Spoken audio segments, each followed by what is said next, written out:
Today is a friend's birthday and he loves chocolate. So I'm going to make him some brownies and I want to show you the ingredients I'm using. This is a package of organic brownie mix. I've never used this kind before, but I'm sure it's fine. And I'm going to add some chopped walnuts. I had these left over from another baking experience, but they'll be perfect, just the right amount. There's about 3/4 of a cup in there, maybe 2/3 of a cup. I also had some Ghirardelli chocolate chips, little tiny ones, that I'm going to add to it, probably about 1/2 cup. And my friends are very calorie conscious, so the recipe calls for 2 eggs and 1/3 of a cup of oil. I'm limiting that to 1 egg, and I'm substituting some canned pumpkin. This is about 3/4 of a cup of canned pumpkin, and instead of 1/3 of a cup of oil, I'm going to just use 2 tablespoons of oil. I've done this before and it actually works really well. The next step will be to combine these ingredients in a bowl and mix them up. With brownies, it doesn't really matter what order you put the ingredients in, so I'm going to just start putting the ingredients in one at a time. That's the pumpkin. Canned pumpkin really is a nice substitute for eggs and for oil. And then I will put in my 1/2 cup of Ghirardelli chocolate chips. Next is the oil, a couple tablespoons of oil instead of 1/3 of a cup. And a fresh egg.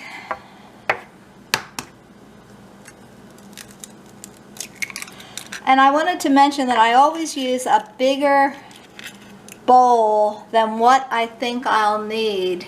One of the problems I've had over the years is that often the bowl I pick isn't big enough for what I'm making. So I always use a bigger bowl. And there go the walnuts, chopped walnuts, about 1/2 cup. Okay. So now we're ready to mix these together.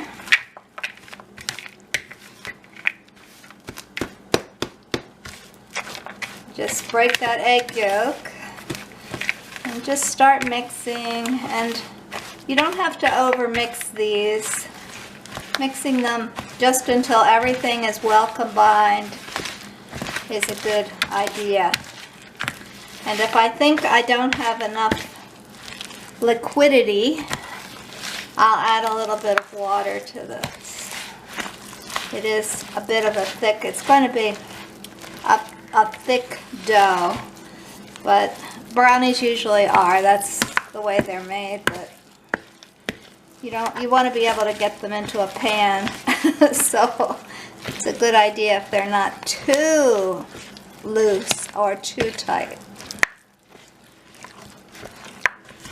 So I'm still mixing because there's still some of the brownie mix that hasn't mixed up.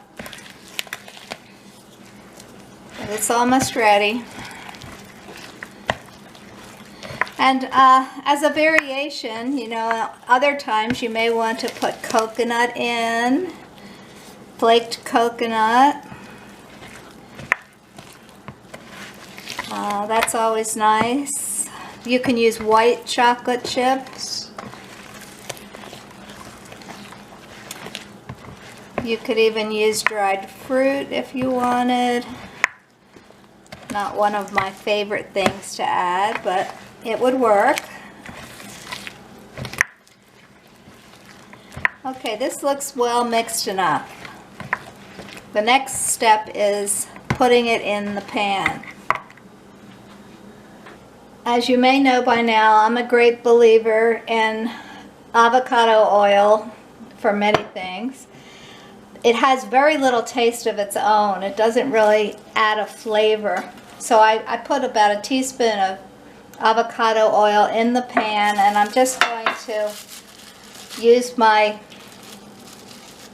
unziplocked, it has no zips on it, sandwich bag to spread the oil around. Even though this is a non-stick pan, I always like to put a little oil in the pan just in case.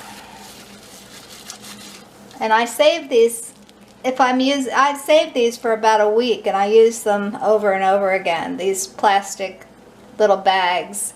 The reason I use these is if you use a paper towel, it will absorb most of the oil and not use it in the pan. So this makes a much better spreader.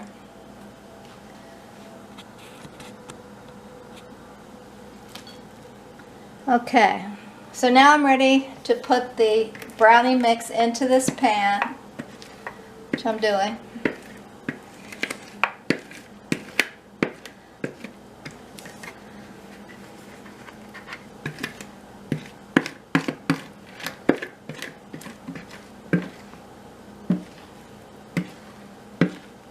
I envy all the professional cooks that you see on the channels on YouTube as well as on television for their gorgeous kitchens. I just have a small kitchen in my condo, and I will give you a tour of it on another video. It's functional. It has everything in it I need, and almost everything is within my reach, which is the nice part. But I don't have fancy copper pots and beautiful appliances. Maybe someday. Who knows? Alright, so I'm trying to get as much of this brownie mix in here as I can. And then I'll set this aside. And you spread the brownie mix to the edges. Cakes of all kinds, including brownie mixes, tend to rise higher in the middle than on the edges. So I'm making the edges a little higher and the middle a little lower, so that this will rise evenly. I just turned on my oven. I had forgotten to turn it on earlier. So I'm heating the oven. Let's see what it says on the package here. 350. And it says 20 to 22 minutes. So we'll see how long it takes. I'll check it around 20 minutes and insert a toothpick and see if the toothpick comes out clean. If it does, that means the brownies are done. Here are the baked brownies. They've been baked for 22 minutes. I'm going to use this toothpick to test whether they're done. But you see the toothpick still has brownie mix on it, which means these are not finished cooking. So I am going to put them back in the oven and cook them for 5 more minutes. The brownies have now cooked about 6 minutes longer. I'm going to give them another test. And this time the toothpick shows no brownie mix. So that's a good one. That's a good sign. I will let them cool here on the stove. And I will cut them into probably 9 pieces. I'll invert them on a different plate, I think, and cut them into 9 pieces. And they will be ready to give to my friend for his birthday. Yippee!